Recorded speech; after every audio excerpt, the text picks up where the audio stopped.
Kangaroos के हाथों शर्मनाक शिकस्त हुई और इसके साथ साथ हमने ये रिकॉर्ड भी टूटता हुआ देखा। जो तमाशाई हैं वो इस मैच में ये मैच देखने के लिए आए हैं। इससे पहले एक हाइप क्रिएट होती थी एशेज जो टेस्ट मैचेस थे उनके हवाले से, लेकिन हमने देखा कि ऑस्ट्रेलिया और इंडिया का मैच देखने भी काफ़ी बड़ी तादाद में जो शायकीन है वो इस वक्त ग्राउंड में पहुंचे हैं। अपनी डिस्कशन का सिलसिला अगर शुरू करें, मैं सबसे पहले जाहिद साहब आपकी जानिब आना चाहूँगी। ओवरऑल जो मैच हुआ इसमें जैसी परफॉर्मेंस रही, आप क्या कमेंट करेंगे? देखें, बज़ाहिर तो रिकॉर्ड में तो ये आ जाएगा कि 184 रन से जीता ऑस्ट्रेलिया, लेकिन आखिरी लम्हात तक लगता था कि शायद इंडिया ये टेस्ट बचाने में कामयाब हो जाए और टेस्ट ड्रा हो जाए, क्योंकि आखिरी विकटें उन्होंने 34 रन पर 7 विकटें ली हैं। मेरा ख्याल है बहुत सा क्रेडिट जाता है पैट कमिंस की कप्तानी को और फिर उनके बॉलर्स को।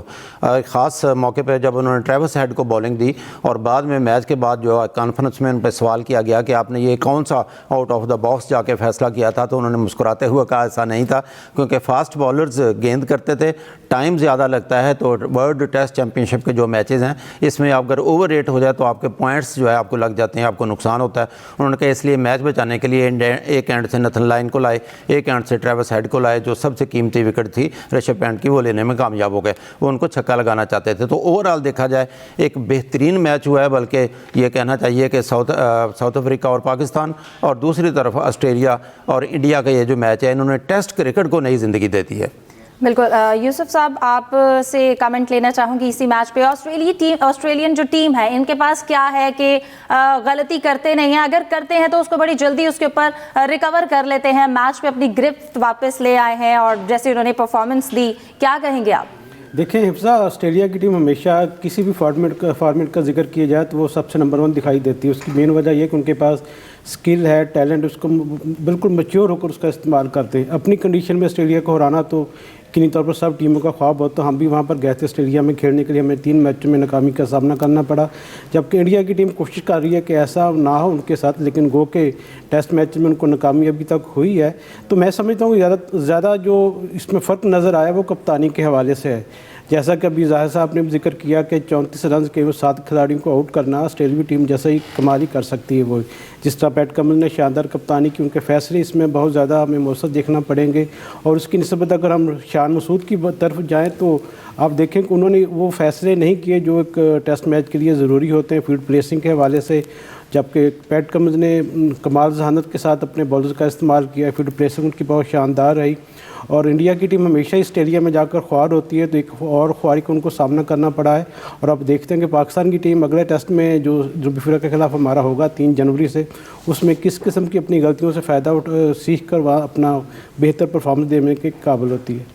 ठीक है, सलीम खालिक साहब आपसे जानना चाहूँगी, ऑस्ट्रेलिया और भारत के मैच में हमने जैसे बुमराह की बॉलिंग की अगर बात की जाए, उन्होंने बड़ी वर्ल्ड क्लास अच्छी परफॉर्मेंस दी है। इनफैक्ट अगर उनके ज़्यादातर मैचेस की बात की जाए तो वो विकेटें जो हैं वो निकाल लेते हैं अच्छी, तो उनके बारे में क्या कमेंट करेंगे आप?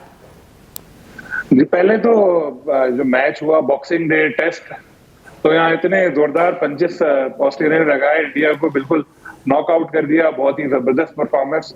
और आपने स्पेसिफिकली बुमराह का सवाल किया, तो बहुत मेहनत की इस मैच में भी उन्होंने, और इंडिया के वाहिद परफॉर्मर हैं जो बॉलिंग में अकेले कर रहे होते हैं मेहनत।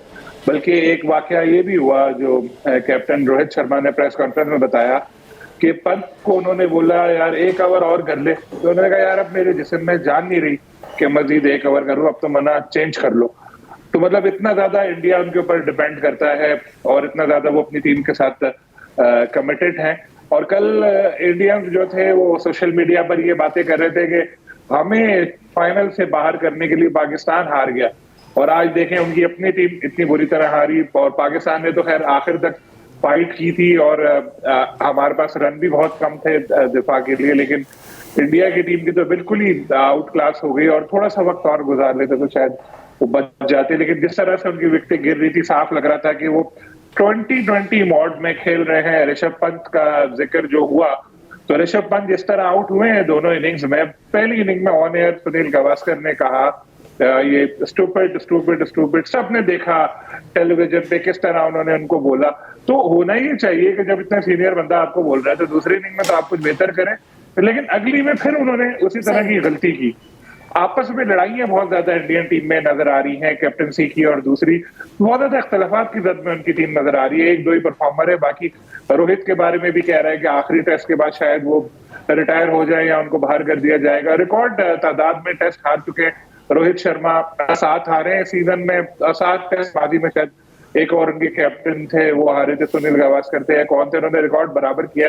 तो ओवरऑल इंडियन टीम जो है बिल्कुल नीचे आ रही है। बिल्कुल, और इससे ये एक बड़ा सवाल भी है आजकल के रोहित शर्मा और इसके साथ साथ हम अगर विराट की बात करें तो इनके मुस्तकबिल के हवाले से इनका क्या है फैसला, और आवाम जिस तरह से बात कर रही है इस हवाले से भी ये सवाल जो है वो अपनी डिस्कशन का हिस्सा बनाएंगे। यहाँ वक्त एक ब्रेक का, साथ रहिए।